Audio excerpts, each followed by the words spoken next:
Hello, I am Mimi, and I'm here today with Kaika, and we are here learning together to be more conscious Earth citizens.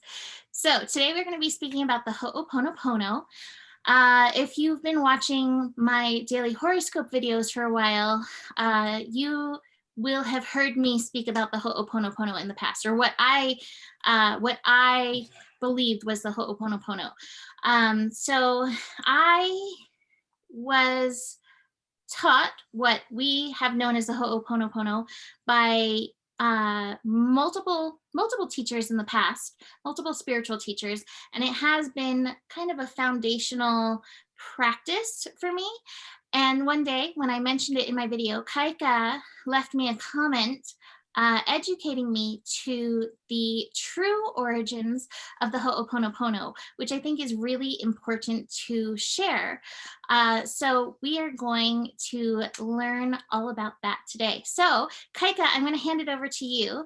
Why don't you start by sharing with us uh, how you were raised and what your experience with the Ho'oponopono is? For sure. Thank you for having me, Mimi, and thank you for all everyone's listening. Thank you for giving me a chance. So I was born and raised in Hawaii. Um, I'm what you call Kama'aina, which means land child. It means that I'm native to Hawaii, but I'm not native Hawaiian. And in Hawaiian culture, like there's a place for me. There's a place for Kama'aina, and I think that I'm on a lifelong journey of learning my kuleana, my responsibility, and my place as Kama'aina in Hawaiian culture.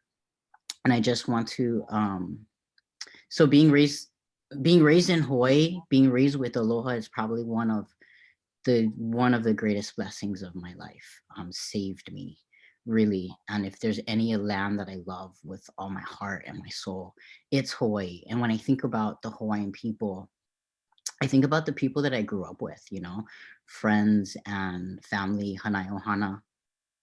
So it's really easy for me to feel protective of Hawaiian people and Hawaiian land and Hawaiian culture. So I just wanna say that up front, because I want you guys to know like where my heart is. I feel like especially when we talk about things like culture, um, being centered in the heart is really like how we communicate. So when I was 16, I was living in Pupuole. That's a notorious ghetto in Hawaii. I participated in a social program called Imina Oao, and that means seeking wisdom. And it was a summer job that was for like teens from low income households. But the real purpose of Imina Oao was to pass down Hawaiian culture. And um, the kids who attended, it was a summer program. So like a summer fun, like a summer school, but it felt more like a summer fun than a summer school. um and people like all of the kids of Hawaii was invited to come, whether you're Kanaka, which is native, or Kama'aina, non-native. And so it was really, really beautiful. This was my first job. I was an alaka'i of six keiki. So my ohana was made up of six elementary school children, and I was the leader. And one of the things I had to do as alaka'i was to learn how to facilitate ho'oponopono. So it happens when there's okay, and let me just say that I'm sharing how I learned it. Um, I know that there are Hawaiian people that participate in different ways and practice it in different ways. Um, and whatever people do with their own culture is their business. But like this is how I learned it, so this is how I'm gonna share it. Um, Sorry, just looking at my notes. So it happens when there's a transgression in the ohana, and the harmony is disrupted. So if something is happening, like say the kids are arguing over a mess, and who has to clean it up, and if they can't get it together and we can't like function, then I will pull my ohana out. We would go sit down on the grass or something, and we'll sit in a circle.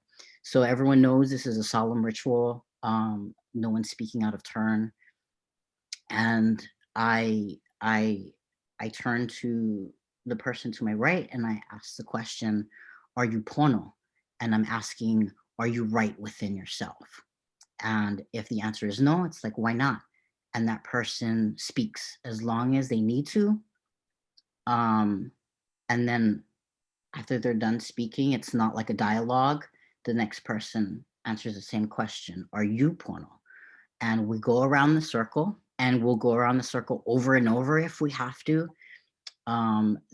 There's a big piece where you're just listening and holding space, and because it's solemn and it's like you have to wait your turn. There's no space for ego reactions. Um, so it's really beautiful. We'll go around in circles until everyone says yes, I'm Pono. At which point the ritual's over. So that's Ho'oponopono as I know it. Uh, I I feel like it's it's different in the sense that the original practice promotes face-to-face conflict resolution and listening and speaking and this like solemn like heart communication. Um, and I think that's a really big piece that gets left out. Right. Well, as I listen to you explaining it, again, what we've come to know as Ho'oponopono is these four phrases over and over, which can be done individually, which has its own power to it, but it does, like, nowhere in your description of it was there, those phrases. I'm sorry, please forgive me, thank you, I love you. So definitely has a very different essence to it. Um, so I guess what maybe we should explore now is, like, we both have kind of a similar understanding of where Ho'oponopono, as we've come to know it, originated. So I'm going to allow you to share, as we spoke about the other day, how it kind of shifted from this ritual, this sacred practice, into these phrases. What is your understanding of that? Yeah, so my understanding, so I read an article back in 2003 of this Japanese man, a Japanese psychiatrist who on Oahu in Honolulu, he was in charge of like it was like a prison for mentally ill people, and he started saying the phrases, and it was a miracle. Everyone got well and went home apparently, and it was beautiful. And so I think the practice in itself is pono, and it's good. Um, it's just I feel like uh, and this is what my heart is saying, that the attachment of the word Ho'oponopono to this ritual is where things get messed up. And so for me, I feel like I call it the forgiveness prayer. Um, and I use it almost every day, by the way. I love it. Mhm. I feel like our society has changed so much, and we live in a world where sometimes we just have to cut people off, and there's not the space to sit down and have the conversation. Not everyone knows how to approach heart to heart communication, and so I want to honor like that ritual, the forgiveness prayer, and like there's a place for it. Yeah, it's just not Ho'oponopono. Exactly. I mean, to say it kind of bluntly, what it sounds like to me is that, again, what we've come to know as Ho'oponopono kind of hijacked the name of Ho'oponopono, and maybe that happened because it was, I don't know, bolstered by the spirit of Ho'oponopono. I'm not really sure, but I feel like what we are proposing is seizing, calling, I'm sorry, please forgive me, thank you, I love you, the Ho'oponopono, and allow that to be what the original practice was. And I love that Kaika calls um this this set of phrases a healing prayer, because that's what it absolutely absolutely is. So when we were talking about it, um, you brought up a few reasons why this is important. You spoke about, um, you know, people from Hawaii who, may not be fully able to not, I don't know if that's the right word, recognize their culture or remember their culture, because you start learning, oh, this is what it is. Do you want to speak to that a little bit? Yeah, so it's a form of genocide, right? And I know that's a big word to use, but it is what it is. So this is just an example. One of the big issues in Hawaii right now, probably the biggest, is gentrification, where if you try to buy a house in Hawaii, you're looking at the price and it's like, what? And the Hawaii economy can't support it. So what's happening is rich people are coming in, foreigners are coming in and buying Hawaiian land, and the poor natives have to leave. And so that in itself is really heartbreaking. So we have generations of Hawaiian people raised in the mainland. They're disconnected from the land and they're disconnected from the culture, and now immersed in a culture where this is Ho'oponopono, and so the original culture becomes erased. Um, and so this would fall into the category of cultural appropriation, and it demonstrates like how it damages, causes damage. And I feel like there's a very simple answer. Well, it's not, nothing is simple, right? But like when we take the time to educate ourselves and understand a little bit more about what the people are going through, what the history of the practice is, and we can make better decisions. And I want to, like, I know we talked about this before. We're living in the age of Aquarius now, right? Like this is it, and we're becoming a global community. And I totally get that, like, it would be impossible for us to come together as a global community and not be inspired by each other. So like that happens, and that's beautiful. Um, and there's this really gray area of like what what's damaging and what's beneficial, because it's like we're also getting away from dogma, right? Like, and it feels like, um so I want to tell a story. Right. And this, I don't think I shared this with you, but it's a good story. um so to preface, my family's kind of crazy and dysfunctional and a little bit toxic, but also we're really close, and when push comes to shove, like, we show up for each other. My parents are Christians who like go to church every weekend, but also drink alcohol and smoke weed and love their LGBTQ kids. And they're the type of people who like, will help others even though they don't have much themselves. So throughout the years, people just gravitate to my family. My parents have been married for 40 years, and I've been hearing over and over and over people like, you have such a great family, like, wow, I love your family. I'm like, really?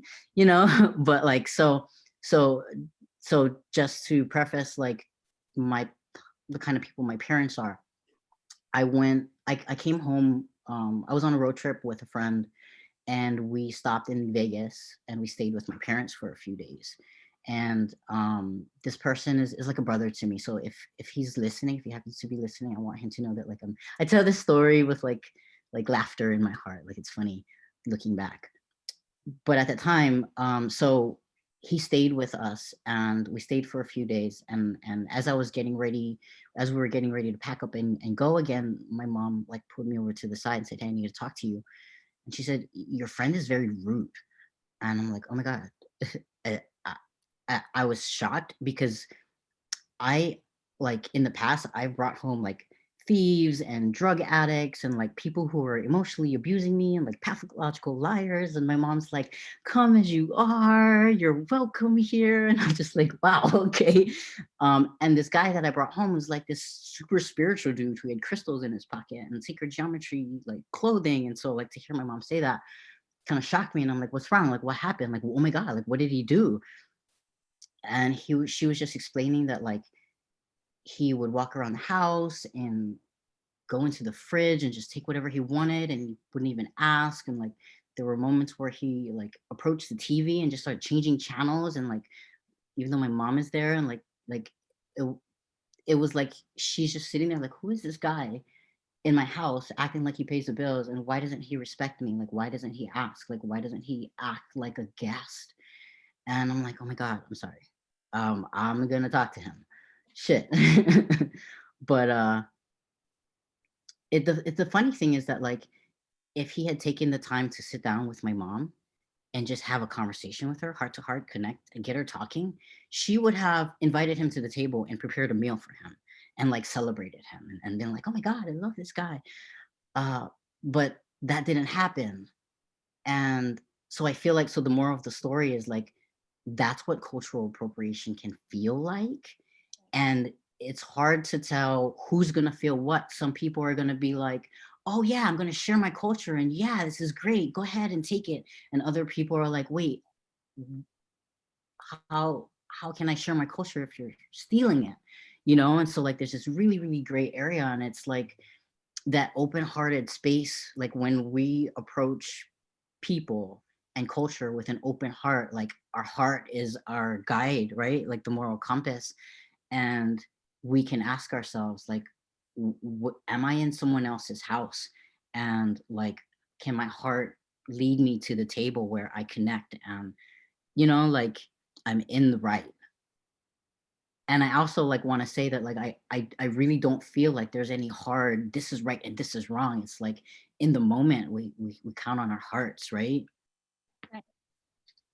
I think it's just that's such such a good story, analogy for being really conscious, like, I don't know, knocking on the door, asking permission, having those heart centered conversations, especially uh with people who really do connect to the culture. Like this is how to become and this is Kaika's phrase. This is how we become better, like, earth citizens, more conscious earth citizens, and can respect each other, and also really learn, like, this. I believe that there's a spirit in things, like there's a spirit in, the true ho'oponopono. There's a spirit aligned with the healing prayer, as we will Mhm. Yeah. henceforth call it in this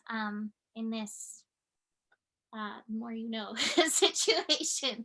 You're laughing about that beforehand. So, to really get to know the spirit of something, to get to know the truth of something, the origin of something, there's so much power in that. You know, one of the things that you mentioned as well, there's a few layers to this. There's layers of sovereignty to this. One of the things that Kaika mentioned before too is like a remembrance of, you know, well, I was going to go somewhere, but something else came through. Like the value of things, and when it's like tradition. When it's close to you, you're like, that value of something. But sometimes when you're coming in as an outsider, you're like, it's just a rock. Well, it's not just a rock, like there's something special there. So really getting to know that, that's important on so many layers. It's respect, and we as humans want respect, but I think we also need to respect cultures and traditions and energies that we're not fully aware of. So, did you want to speak of sovereignty at all, or? Yeah. Yes. Yes. Thank you for bringing that up. Mhm. I've been here in Portland for a good 4 years, and if God, I've grown and learned so much. But if I could put it all down into one word, it would be sovereignty. And looking at the cycles of like how I left the Christian church, like, oh my gosh, I have to follow my own path, and then walked into like spiritual community where there's still like a leadership group that channels in the teaching, and walking away from that like, no no no no no, wait wait wait, and then like having to silence I've done the work of like having to silence everyone outside of myself, no matter how wise or righteous they were, so that I could listen into my own inner authority. And that has been like an expensive lesson. It was hard. Yeah. And so I value my sovereignty so much. And so I just want to emphasize that like I honor everyone else's sovereignty as well, and it feels like it's so important for the Aquarian age that we get it. And I also get like for some people, religion is what they need, and for some people, like a more cultish group is what they need. And this is where I am, and I just like I feel like we have to honor our sovereignty. Like I can't let anyone outside of me tell me how to pray or worship or walk with the divine. And so this is part of the balancing act of like, okay, we can be sensitive and empathize and educate ourselves and be respectful. But at the end of the day, like we still have to honor our sovereignty. And also like sovereignty, I don't know. Um Sorry. Good. There's a lot of the Aquarian energy. Wow. So much right now. Well, But yeah, one yeah, yeah. one of the Go things ahead. you said that I feel like kind of relates in, and I think this is important too with this. You said that our obsession with politically correctness, can actually be oppressive, and so that's not what we're trying to do here. We're not trying to be politically correct. We're trying to honor the origin of this tradition, and let this healing prayer be separated from that, in name and title. So did you want to explore the what you said, Yeah. PCD? Thank you for bringing that up because political correctness can get crazy and it can get oppressive. And so I'm trans, and I have a hard time when like trans folks become like pronoun Nazis. So like that's around the same thing where it's like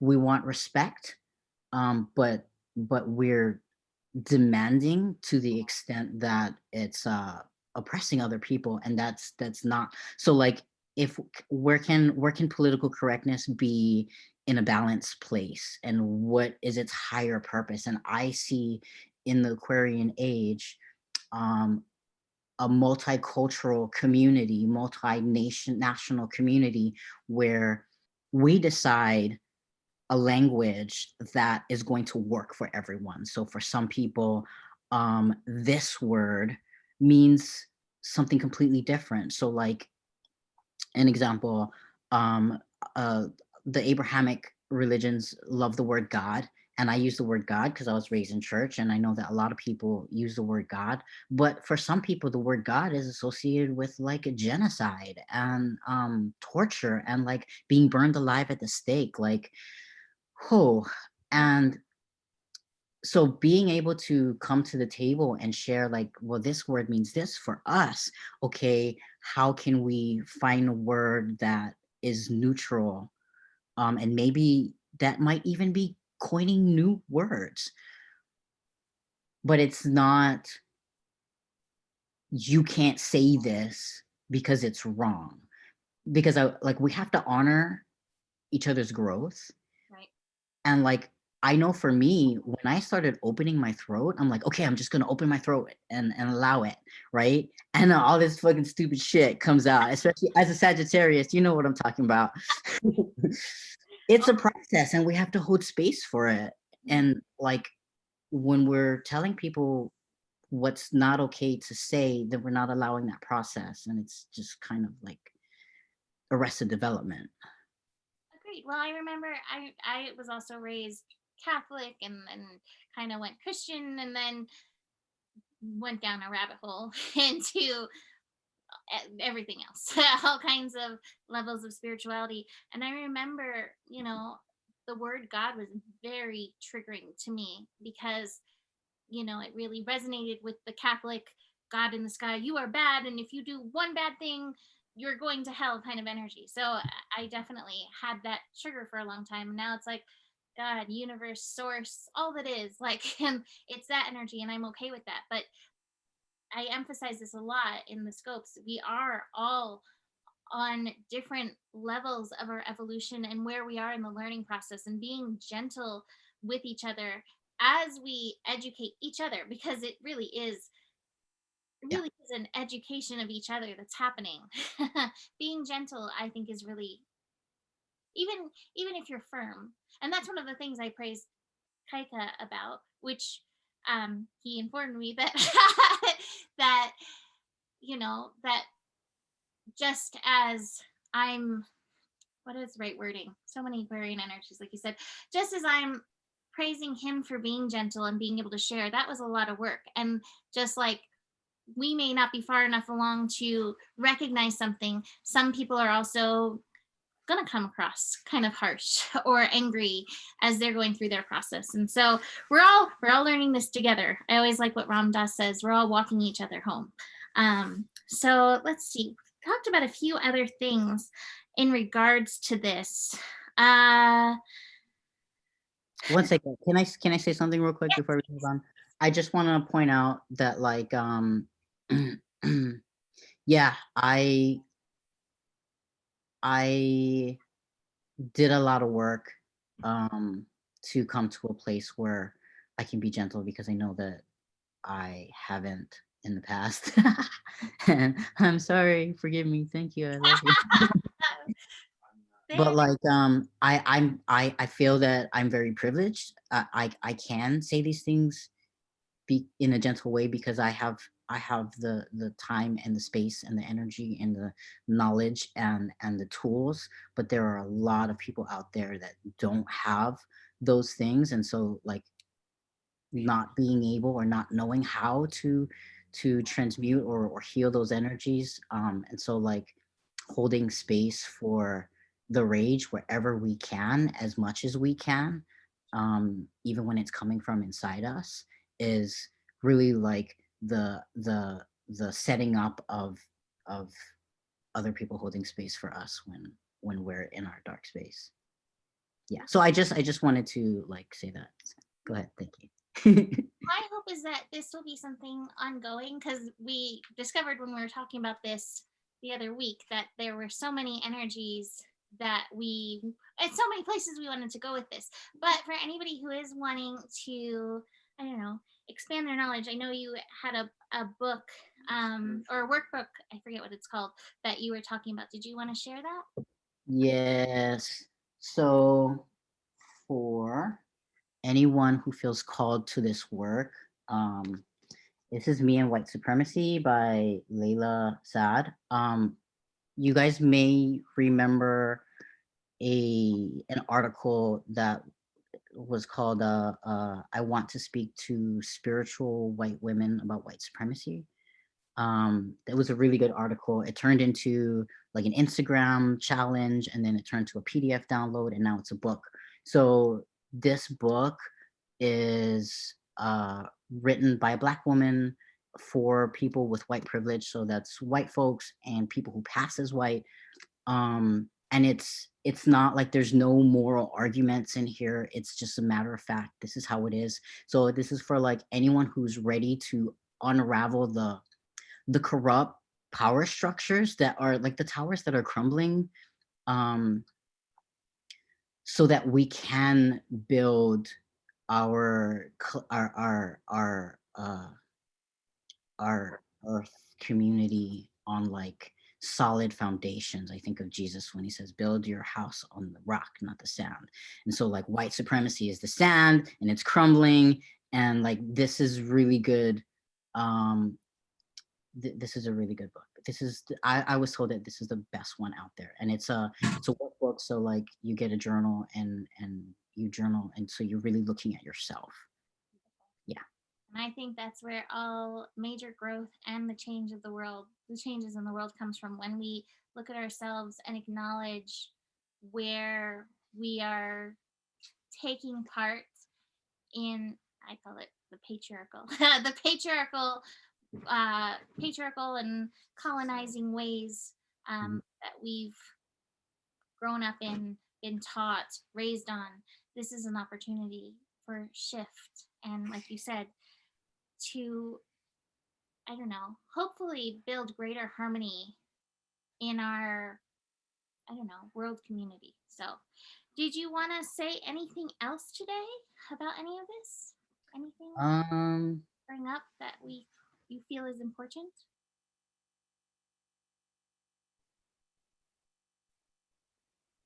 dooba dooba dooba dooba doo. Maybe um kind of not a suggestion. Maybe it's a suggestion. Maybe it's just like I'm just throwing this out there for to the collective. Um right now I feel like is a good time for me at least to really ground in and reach into my ancestral roots. It is very, very helpful, especially when trying to navigate like areas like other people's culture. Um, I was telling you earlier how I feel like our biological bloodlines are like uh, umbilical cords Mhm. to Mama Earth, and really connecting in and allowing our well ancestors, because I know we all have some really sick ancestors. So like connecting, calling in the well ancestors, and yeah, I think it's a really good time to be walking and guided by our well ancestors. So if that helps, yeah. Yeah, I remember we spoke about that, connecting to our ancestors to support this process and to support our healing and greater understanding of who we are um, as individuals. Well, perfect. Well, I enjoyed talking with you. Thank you for Boom. sharing this. From here on out, I will speak of the Ho'oponopono, what we knew as that as a healing prayer, and um, I encourage everybody, you know, if you resonate with this or you resonate with the healing prayer, to consider doing the same. So thank you so much, Kaika, for sharing. Again, we hope that this will lead to more conversations in the future. Thank you so much for watching, joining us, and we'd love to hear any thoughts or anything that came up for you during this. So thank you so much.